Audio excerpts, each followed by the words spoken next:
Hi, everyone, and welcome to our very first episode of Coffee Break English, where we talk about the nuances and fun aspects of the English language. I'm Alice, and with me is my good friend Brian. How are you doing today, Brian? Hi, Alice. I'm doing great. Thanks. Really excited to dive into our topic today. What are we talking about? Today, we're going to talk about small talk. It's such an essential part of English conversation, but it can be tricky for learners. Oh, small talk. You mean those casual conversations we have? Like when we're waiting in line for coffee or chatting with a coworker in the break room? Exactly. Small talk can happen anywhere. At work, at social gatherings, even with strangers. It's a way to build connections and ease into more meaningful conversations. So, why is small talk so important? Great question, Brian. Small talk helps people feel comfortable around each other. It's a way to show politeness and interest in others. Plus, it can lead to networking opportunities, friendships, and even professional relationships. That makes sense. But I think it can be challenging because it feels so superficial sometimes. Like talking about the weather or asking how someone's weekend was. Doesn't it get repetitive? It can seem that way, but it's all about the approach and the follow-up questions. Think of small talk as the first step to deeper conversations. For instance, if someone mentions the weather, you can transition into talking about their plans for the weekend or a recent trip they took. It's about finding those little threads to pull on to keep the conversation going. That's interesting. So, how do we start a good small talk conversation? What are some go to topics? Good small talk topics are those that everyone can relate to. The weather is a classic one, as you mentioned. Other topics include sports, current events, movies, TV shows, and hobbies. The key is to keep it light and positive. Okay, let's practice. Imagine we're just meeting for the first time. How would you start a small talk conversation? Sure, let's set the scene. We're at a friend's barbecue. I'd start with something like, "Hi, I'm Alice. How do you know the host?" That's a good one. It's direct and relevant to the situation. I'd probably respond with, "Hi, Alice. I'm Brian. I went to college with John. How about you?" Perfect. From there, you could talk about college experiences, mutual friends, or the food at the barbecue. The goal is to find common ground. Got it? What about at work? How would you start small talk with a coworker? In a workplace setting, you might say something like, "Good morning. How was your weekend?" It's a friendly and open-ended question that invites them to share a bit about their personal life. And if they say something like, "Oh, it was good. Just relaxed and watched some movies," what would be a good follow up? You could ask, "Nice. Did you see anything you'd recommend?" This not only shows interest in their response, but also keeps the conversation going. That's a good tip. I think the follow up questions are where I sometimes struggle. It's easy to ask the first question, but then I'm not sure how to keep it flowing. It does take practice, but the more you do it, the easier it gets. And don't worry about having the perfect response. The goal is to show genuine interest and be engaged. What about small talk with strangers, like at a coffee shop? How do you approach that? That can be a bit trickier, but still doable. You might comment on something you both are experiencing, like the long line or a special drink they ordered. For example, "This line is really long today. Do you come here often?" Oh, that's smart. It's a way to connect over a shared experience. And if they say something like, "Yeah, it's usually not this bad. I love their lattes, though," then what? You could respond with, "I haven't tried their lattes yet. What's your favorite?" It's a natural way to keep the conversation going and might lead to discovering more common interests. I see. It's about being observant and using what's around you to find conversation starters. Any tips on what to avoid in small talk? Definitely. It's best to avoid controversial topics like politics or religion, at least initially. Also, steer clear of anything too personal or negative. Keep it light and friendly. That makes sense. Small talk is really about creating a positive and comfortable environment. Exactly. And remember, it's okay if the conversation doesn't go perfectly. The more you practice, the better you'll get. The important thing is to be open and approachable. Thanks, Alice. This has been really helpful. I feel more confident about making small talk now. I'm glad to hear that, Brian. Remember, small talk is an art, and like any art, it takes practice. Keep at it, and you'll find it becomes more natural over time. I will. Thanks for the great tips, Alice. I'm looking forward to our next coffee break chat. Me too. Thanks for tuning in, everyone. Join us next time on Coffee Break English, where we'll dive into another fun and useful topic. Until then, happy chatting. Next day? Hi, everyone. Welcome back to another episode of Coffee Break English. I'm Alice, and with me is my friend Brian. How's it going, Brian? Hey, Alice. I'm doing well, thanks. I've been practicing my small talk since our last episode, and I think I'm getting better at it. That's awesome to hear. Practice really does make perfect. So, what are we diving into today? I was thinking we could talk about idioms. They're everywhere in English, and sometimes they can be really confusing.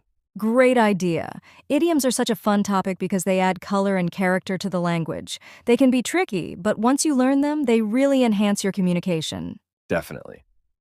I've heard some idioms that I just don't understand at all. Like, what does it mean when someone says it's raining cats and dogs? A classic one. It's raining cats and dogs means it's raining very heavily. No actual cats or dogs involved, just a lot of rain. That's so interesting. I guess it's these kinds of phrases that make language learning fun, but also challenging. Absolutely.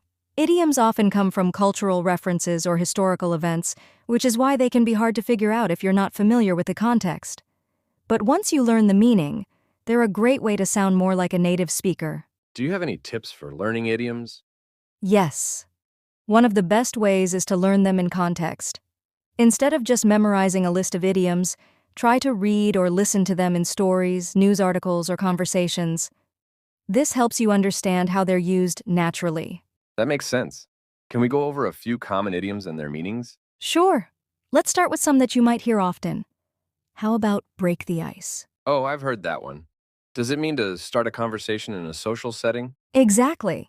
It's used when you do something to ease the tension and get people comfortable with each other, like telling a joke or asking an interesting question at the beginning of a meeting. Nice. What about hit the nail on the head? That means to be exactly right about something. If you make a point that perfectly addresses the issue, someone might say you've hit the nail on the head. Got it. And what does spill the beans mean? That one means to reveal a secret. If you tell someone something you weren't supposed to, you've spilled the beans. These are really useful. How about barking up the wrong tree? That means to pursue a mistaken or misguided line of thought. If you're looking for a solution in the wrong place or accusing the wrong person, you're barking up the wrong tree. I see. What's the origin of that one? It comes from hunting dogs that would bark at the base of a tree, thinking their prey was up there, when in reality the animal had escaped to another tree. That's fascinating. Idioms really do add a lot of character to the language. They do. They also reflect cultural nuances. For example, British English has idioms that might be different from American English. Learning these can also give you insight into different cultures. Can you give me some examples of idioms that are more commonly used in British English? Absolutely. One that comes to mind is chuffed to bits, which means to be very pleased or happy about something. For instance, I was chuffed to bits when I got the job. That's a fun one. Any others? Sure, another one is throwing a spanner in the works. It means to cause a problem or disrupt plans. Like, we were all set for our picnic, but the rain really threw a spanner in the works. Interesting. I've heard the American version, throwing a wrench in the works. Exactly. It's the same concept, but with a slightly different tool. There's also the bee's knees, which means something is excellent or of high quality. For example, this new phone is the bee's knees. These are great. I like how they paint a picture in your mind. What about idioms that are used in specific regions of the United States? There are quite a few. For instance, in the southern United States, you might hear, "bless your heart." It can be a genuine expression of sympathy or a polite way of saying someone is clueless. The context is very important with this one. I've heard about that one. It seems like it could be a bit tricky to use correctly. Yes, it definitely requires some cultural insight. Another regional idiom from the Midwest is red as a beet, which means someone is very embarrassed or flushed. Like, he turned red as a beet when he realized his mistake. I like these. They add a lot of flavor to the language. Any tips on how to practice using idioms? A good way to practice is by incorporating them into your daily conversations. You can also watch movies or TV shows and try to spot idioms. Once you hear one, write it down and look up its meaning and context. Try using it yourself next time you have a conversation. That's a great idea. Watching TV shows sounds like a fun way to learn. Speaking of TV shows, are there any that you recommend for learning English idioms? Definitely. Shows like Friends and The Office are packed with idiomatic expressions and casual language. They're great for picking up on how people naturally use idioms in everyday conversation. I love those shows. I'll start paying more attention to the idioms they use. That's a perfect plan. And don't forget to ask native speakers for clarification if you're unsure about an idiom's meaning or usage. Most people are happy to help explain. Thanks, Alice. This has been really helpful. I feel like I've got a better handle on idioms now. I'm glad to hear that, Brian. Remember, learning idioms is a journey. The more you expose yourself to them, the more natural they'll become. And they're a great way to make your English sound more fluent and engaging. I'm excited to keep learning. Thanks for all the tips. You're welcome. And thank you to our listeners for joining us on this episode of Coffee Break English. We hope you found it useful and fun. Tune in next time for more tips and discussions on mastering English. Happy chatting! Hi everyone, welcome back to another episode of Coffee Break English. I'm Alice, and with me is my friend Brian. How's it going, Brian? Hi, Alice. I'm doing great, thanks. I've been practicing using idioms, and it's been a lot of fun. People seem to enjoy it when I throw one into the conversation. That's wonderful to hear, Brian. Idioms can definitely add a lot of personality to your speech. What are we discussing today? I was thinking we could talk about phrasal verbs. They're so common in English, but they can be quite confusing because a single verb can have multiple meanings, depending on the preposition used with it. That's a fantastic topic. Phrasal verbs are indeed an integral part of English, and mastering them can really help improve your fluency. Yeah, I've noticed that they come up all the time in everyday conversation. Can we start with some basic ones and then maybe move on to more complex examples? Absolutely. Let's start with some basic ones. How about get up? I think that means to rise from bed or from a seated position, right? Exactly. Get up means to stand up or rise. For example, I get up at 7 a.m. every day. Got it. What about give up? Give up means to stop trying or to surrender. For instance, I won't give up on learning English. It's a way of saying you won't stop trying. These seem straightforward. Can you give an example of a more complex phrasal verb? Sure. Let's look at take off. This phrasal verb has a few different meanings. It can mean to remove something, like take off your shoes. It can also mean for an airplane to ascend, like the plane will take off in 10 minutes. Additionally, it can mean to become successful quickly, like his career really took off after he moved to New York. Wow, that's a lot of different meanings for just one phrasal verb. It must be all about the context then. Exactly. Context is key when it comes to understanding phrasal verbs. Let's try another one, run out. I've heard that one before. Does it mean to exhaust a supply of something? Yes, that's right. Run out means to use up all of something. For example, we've run out of milk. It can also mean to leave a place suddenly, but that's less common. This is really helpful. What about look forward to? Look forward to is a great one. It means to anticipate something with pleasure. For example, I'm looking forward to the weekend. It's a way of expressing excitement or eagerness about something that's going to happen. I like that one. It's positive and easy to use. Any tips for practicing phrasal verbs? One effective way is to make a list of common phrasal verbs and create sentences with them. Also, try to read and listen to English content, paying attention to how these verbs are used in context. Practicing with a language partner or tutor can also be very beneficial. That's a good idea. I'll start making a list. Do you have any favorite phrasal verbs? I do. One of my favorites is bring up. It means to mention or introduce a topic. For example, she brought up an interesting point during the meeting. It's very useful in both casual and professional settings. That's a good one. What about call off? Call off means to cancel something. For example, they called off the concert due to bad weather. It's a straightforward and useful phrasal verb to know. I'll definitely add those to my list. Thanks, Alice. This has been really informative. You're welcome, Brian. Phrasal verbs are a crucial part of English, and the more you practice, the more comfortable you'll become using them. Keep practicing, and you'll see improvement in no time. I will. Thanks for all the tips. My pleasure, and thank you to our listeners for tuning in to this episode of Coffee Break English. We hope you found it helpful. Join us next time for more tips and discussions on mastering English. Happy learning. Hi, everyone. Welcome back to another episode of Coffee Break English. I'm Alice, and with me is my friend Brian. How are you today, Brian? Hi, Alice. I'm doing well, thanks. I've been working on my phrasal verbs and idioms, and it's really making a difference in my conversations. That's fantastic to hear, Brian. Today, I thought we could talk about another important topic, the differences between formal and informal English. That's a great idea. Knowing when to use formal or informal language can be really important, especially in different social and professional settings. Absolutely. Let's start with some basics. Formal English is typically used in professional, academic, or official contexts. It's more structured and uses more complex vocabulary and sentence structures. Informal English, on the other hand, is used in everyday conversations with friends, family, or colleagues. It's more relaxed and often includes slang and contractions. Got it. Can you give me some examples of the same sentence in both formal and informal English? Sure, let's take the sentence, I cannot attend the meeting. In informal English, you might say, I can't make it to the meeting. Another example, the formal, I apologize for the inconvenience, becomes sorry about that in informal English. That's really helpful. It's interesting to see how the same idea can be expressed differently depending on the context. Yes, and it's important to know when to use each style. For example, if you're writing an email to your boss or giving a presentation, formal English is more appropriate. But if you're texting a friend or chatting at a party, informal English is usually better. Are there any common mistakes that people make when switching between formal and informal English? One common mistake is using slang or overly casual language in formal settings. Another is being too formal in casual conversations, which can make you sound stiff or distant. It's all about finding the right balance for the situation.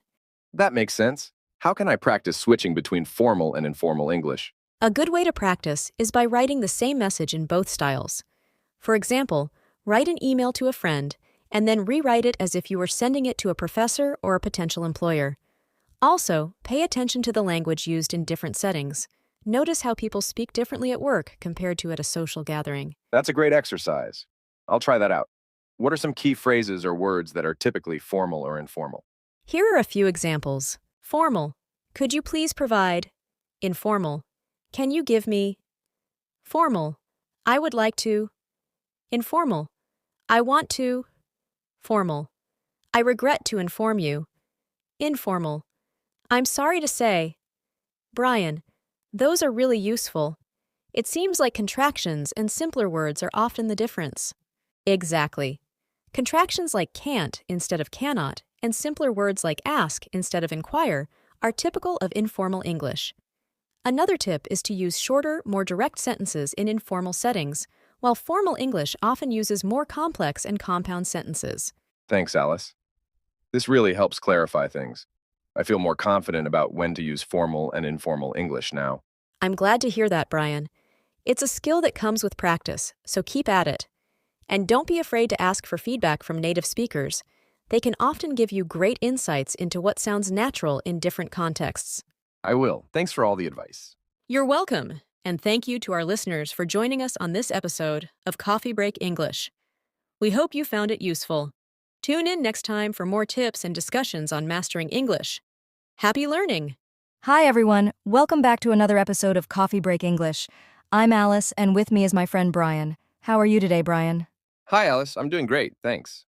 I've been practicing using formal and informal English, and it's going well. That's wonderful to hear, Brian. Today, I thought we could explore another essential aspect of English: expressing opinions. This is a key part of many conversations, whether you're discussing movies, books, or even current events. That sounds great. Sometimes I find it challenging to express my opinions clearly and politely, especially in a second language. I completely understand. Expressing opinions involves not only stating what you think, but also backing it up with reasons and sometimes even countering other viewpoints.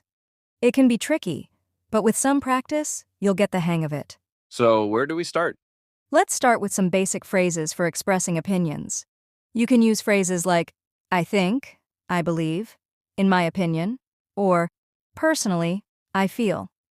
These are all good ways to introduce your viewpoint. That's a good start. What about when I want to agree or disagree with someone? For agreeing, you can use phrases like, I agree with you, that's a good point, or exactly. When you disagree, it's important to do so politely. You can say, I see your point, but I'm not sure I agree with you, or I respectfully disagree. Those are helpful. It's good to have these phrases ready so I can respond appropriately in conversations. Absolutely. Another important aspect is giving reasons to support your opinions. This makes your arguments stronger and more convincing. You can use phrases like because, due to, the reason is, or since. Can you give me an example? Of course. Let's say we're discussing a movie. You might say, I think the movie was excellent because the acting was superb and the storyline was very engaging. That's clear and to the point. What if I want to add more detail? You can elaborate by providing more specific examples or evidence.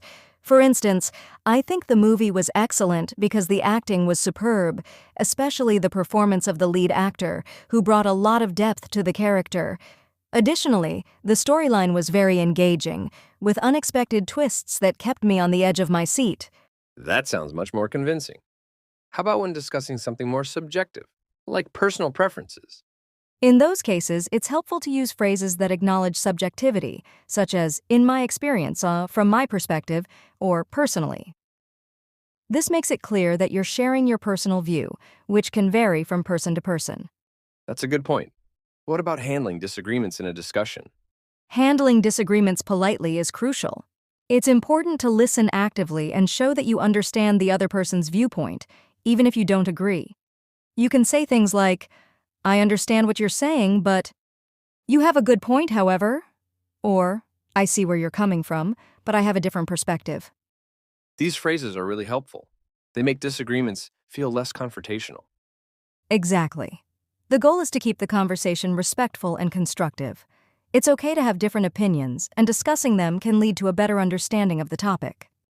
Thanks, Alice. This has been really informative. I feel more prepared to express my opinions and handle disagreements in English now. I'm glad to hear that, Brian. Just remember to practice regularly, and you'll continue to improve. And don't hesitate to join discussions and share your views. It's a great way to build confidence and fluency. I will. Thanks for all the tips. You're welcome, and thank you to our listeners for tuning in to this episode of Coffee Break English. We hope you found it useful. Join us next time for more tips and discussions on mastering English. Happy chatting. Hi everyone, welcome back to another episode of Coffee Break English. I'm Alice, and with me is my friend Brian. How are you today, Brian? Hi, Alice. I'm doing great, thanks. I've been working on expressing my opinions and handling disagreements, and it's been really helpful. That's wonderful to hear, Brian. Today, I thought we could talk about another essential skill, making and responding to invitations. This is an important part of social interactions, and knowing the right phrases can help you navigate these situations smoothly. That's a great idea. Making and responding to invitations can sometimes be tricky, especially when you want to be polite but also clear. Exactly. Let's start with making invitations. There are a few different ways you can invite someone to do something. You can say, would you like to?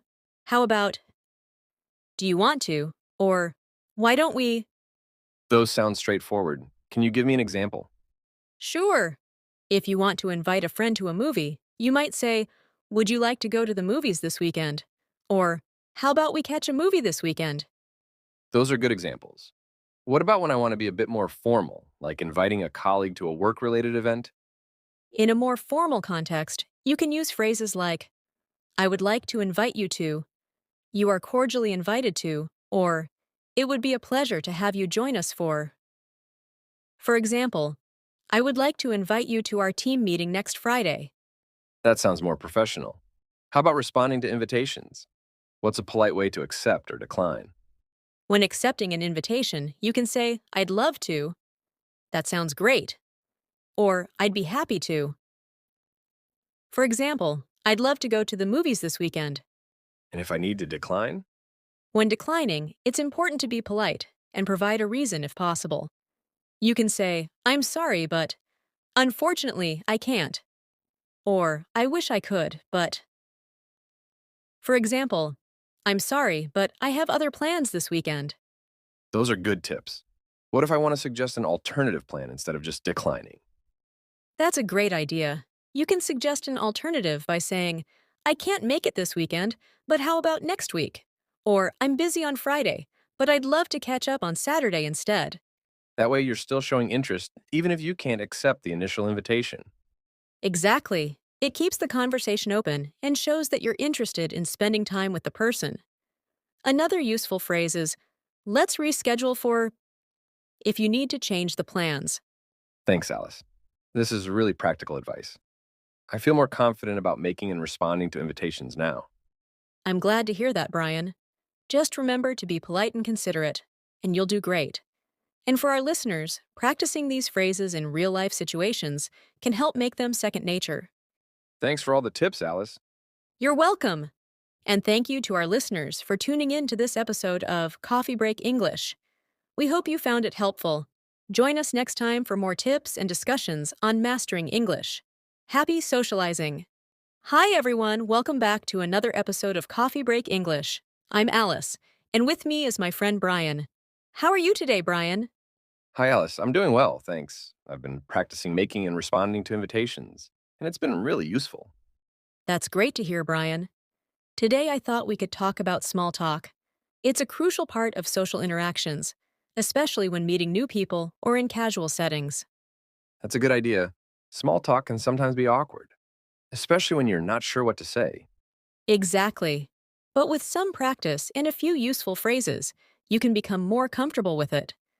Small talk is often about finding common ground and keeping the conversation light and friendly. Where do we start? Let's start with some common topics for small talk. These can include the weather, recent events, hobbies, travel, and food. For example, you might say, "It's a beautiful day, isn't it?" Or, "Did you see the game last night?"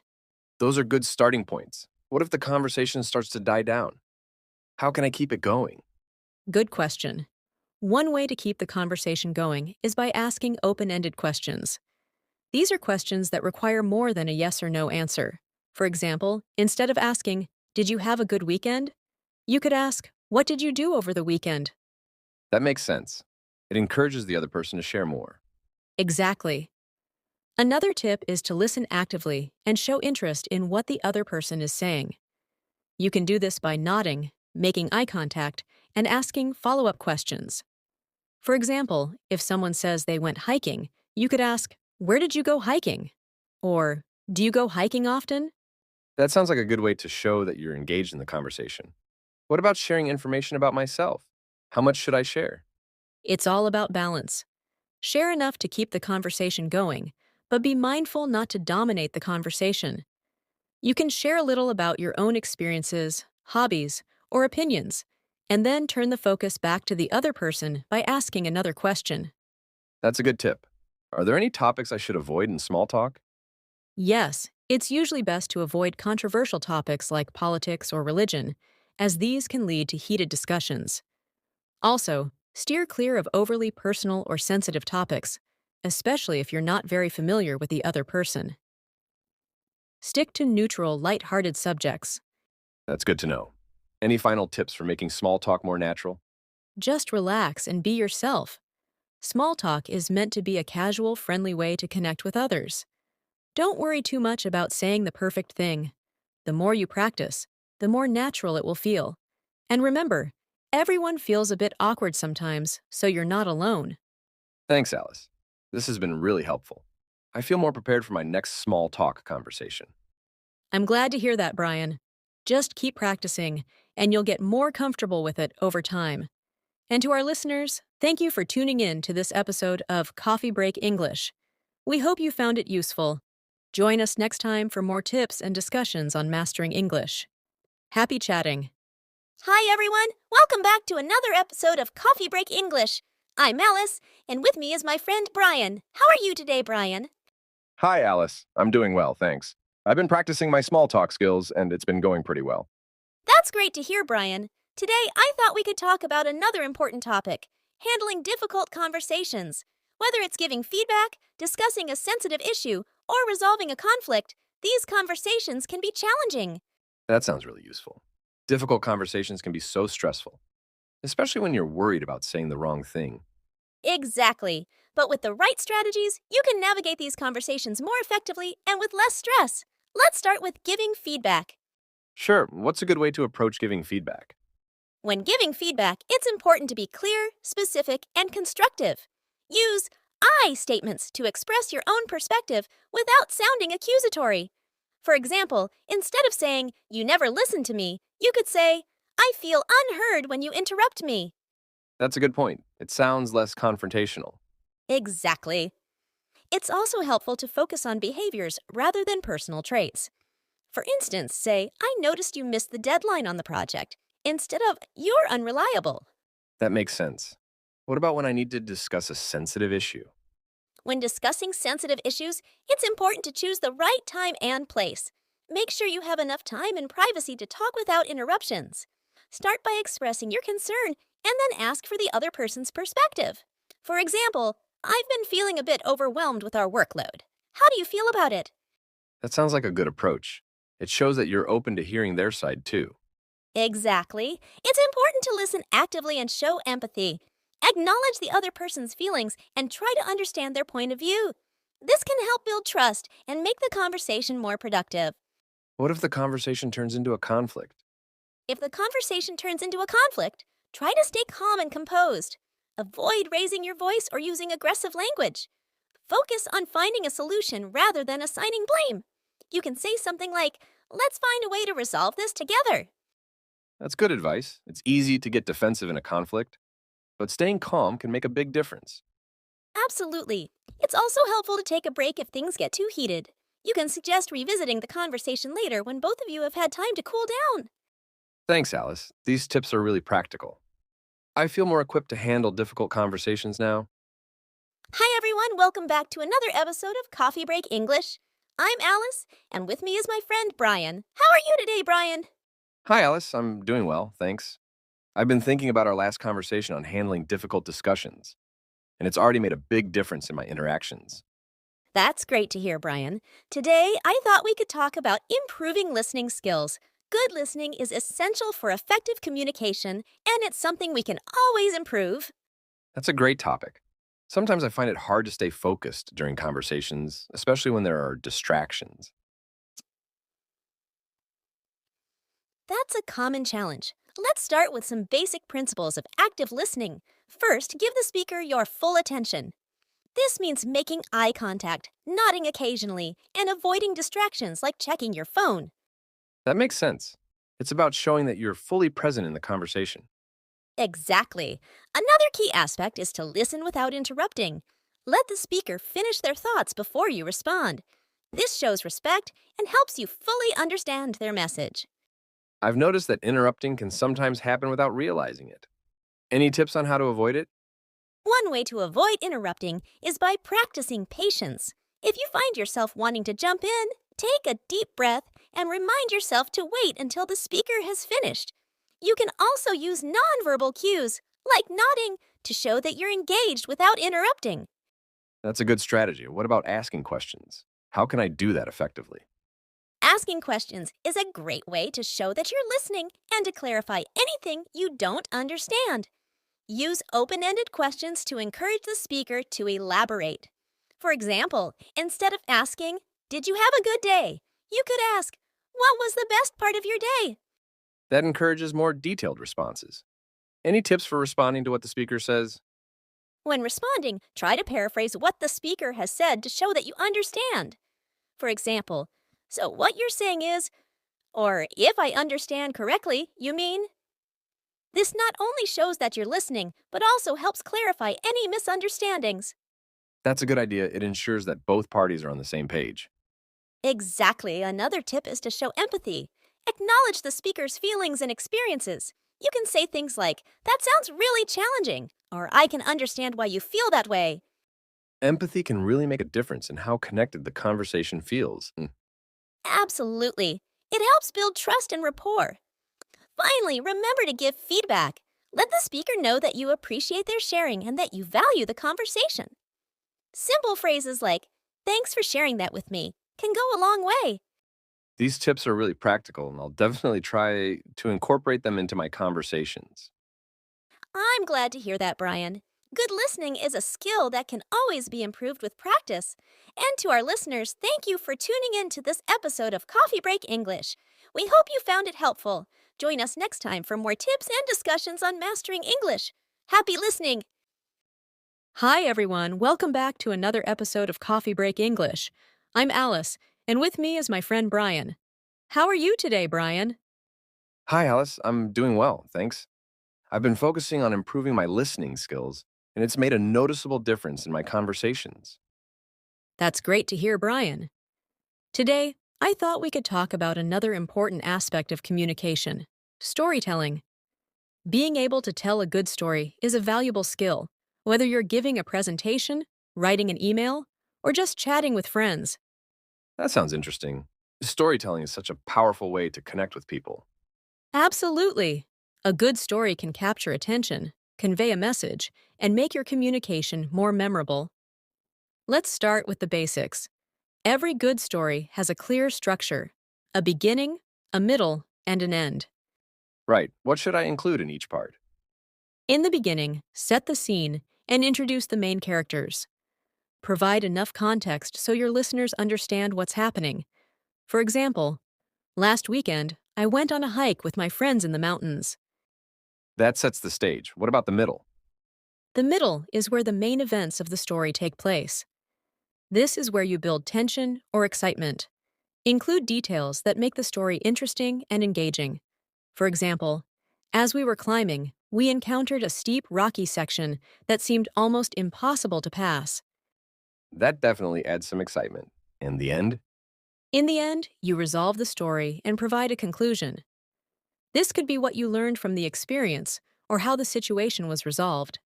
For example, after a lot of effort and teamwork, we finally made it to the top and enjoyed a stunning view. It was a great reminder of the importance of perseverance. That gives the story a satisfying conclusion. Any tips for making this story more engaging? Adding personal touches and emotions can make your story more relatable and engaging. Share how you felt during the events and any thoughts that crossed your mind. For example, I felt a mix of excitement and fear as we tackled the challenging climb. That makes this story feel more real and personal. Exactly. Also, use vivid descriptions and sensory details to paint a picture for your listeners. Instead of just saying, "It was beautiful," you could say, "The view from the top was breathtaking, with a panorama of lush green valleys and distant mountains." That definitely paints a more vivid picture. What about the length of the story? How do I know if it's too long or too short? It's important to keep your audience in mind. A good rule of thumb is to keep it concise and to the point, especially in casual conversations. However, if you're giving a presentation or writing, you might have more room to elaborate. Pay attention to your listeners' reactions and adjust accordingly. That's a good tip. Any final advice for storytelling? Practice is key. The more you practice telling stories, the more natural it will feel. Start with small, everyday stories and gradually build up to more complex ones.